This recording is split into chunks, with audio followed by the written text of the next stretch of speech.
And interestingly, having this mindset where you're simply putting your mental health first and following your purpose and being open to the opportunities, it actually gives you a freedom to take action and make mistakes without feeling bad.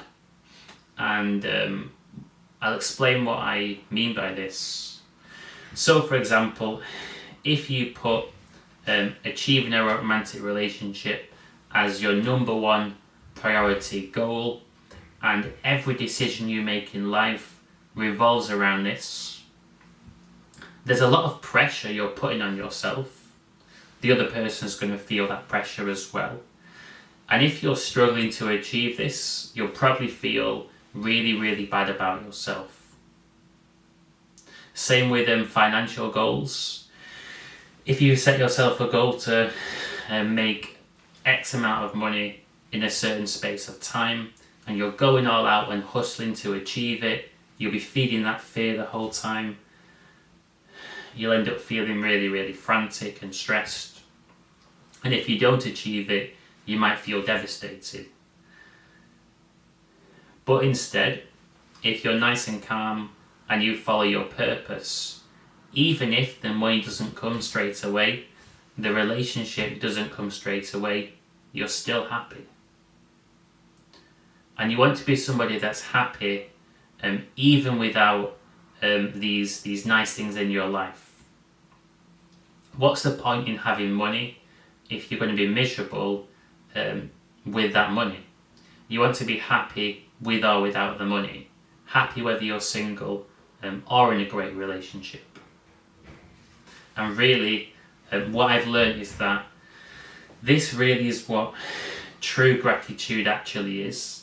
It's your ability to be happy and enjoy what you have in life. And if you don't have this, there's not much point in having the luxuries if you're going to be miserable anyway. You might as well learn to be happy without them. And then you actually have a greater chance of achieving them. And of course, I'm not saying don't put work in these other areas of life. Actually, I think you should put work in these three areas of life because they do impact your mental health. So, of course, let's not lie. If your finances are in a good position and they're healthy, it is going to improve your mental health. If you're fit and healthy and you're doing cardio, having a good diet, 100%, it's going to put you in a better place. And of course, if you have a nice relationship and you have good relationships romantically with your family, friends, work colleagues, etc., 100% that's going to improve your mental health. So it is a two-way process. But ultimately, you can have good mental health without those things. Meaning that you don't need these things. You appreciate them, so there's still value there, but you don't need them. And that's where the integrity comes in.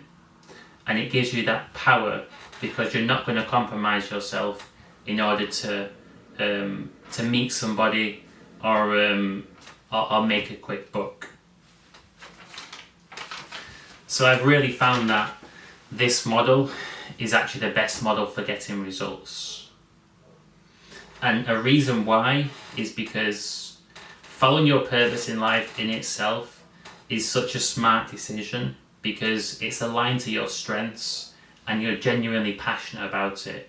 So you're naturally either going to already be amazing at this thing or have the potential to be incredible. You've chosen the right career path.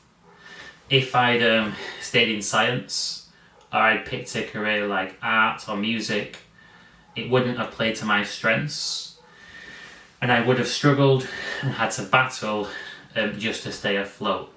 But because I've picked coaching, something that I'm mega passionate about because I've personally overcome crippling social anxiety and depression, and I've now helped other people do the same. Because I've chose something which plays to my strengths, I enjoy it, and it's so much better to be naturally good at what you're doing rather than picking something which is just not an appropriate fit. So it's so much higher performance. And in terms of performance and achieving success, fear is something which holds people back massively. If you're stifled with fear, you'll be less creative, and the work will be rushed, less quality, less awareness, and it's crazy what I've learned over the years.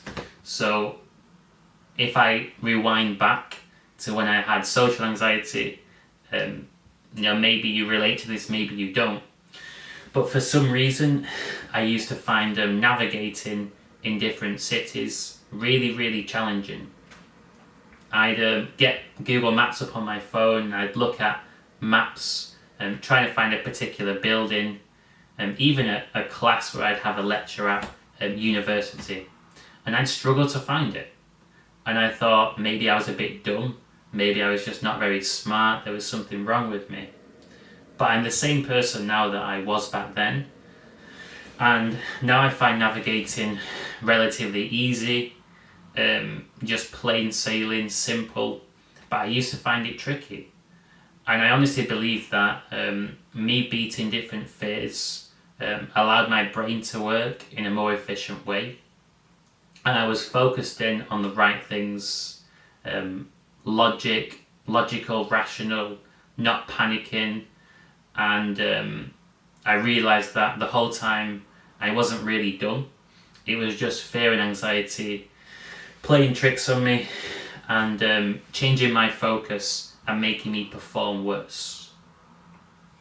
So you putting your mental health first actually leads to better performance. And if you're pursuing your purpose, the level you're performing in your particular field of life will be so much better. And that's why a lot of my teaching is actually, I would use the phrase pre-verbal. It's energetic. And what I mean by this is the words are a vehicle to convey an idea, but really the idea itself, the inspiration, the inner spark, that's actually the energy. That is the real teaching. I know that might be quite challenging to understand if you're not into these kind of terms, but what I really mean is that I teach people to get into the right place. A place of calmness, a place where you're not feeding the anxiety, a place where you feel confident, you feel collected, and you have the focus right. And from that place, which is a mental and emotional state, it's a sweet spot, if you like, you perform so much better in all areas of life, and the products, whatever you give, is of much higher quality. So I teach people to get into this place by being really, really honest and communicating with people from this place and reaching them in the place that they're in, because I relate a lot to their anxieties and challenges from personal experience.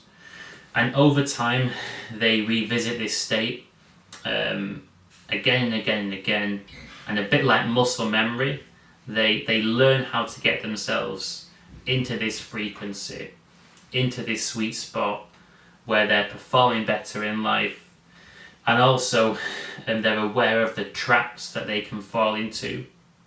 For example, when you come out of alignment with your purpose and you're focused too much on making money, you're focused too much on meeting somebody, they recognize that, I'm starting to go down the wrong path and being pulled in this direction or that direction, and they have the tools to take a deep breath and recenter themselves. So in summary, what I'm really saying is that if you're somebody that has social anxiety or other kinds of anxieties, focus on putting your mental health and your purpose in life at the center, and follow your purpose, and when you're following your purpose, of course you can be smart and be open to opportunities to make money and meet somebody nice, but don't make that your purpose, because if you make that your purpose, it comes from a place of fear.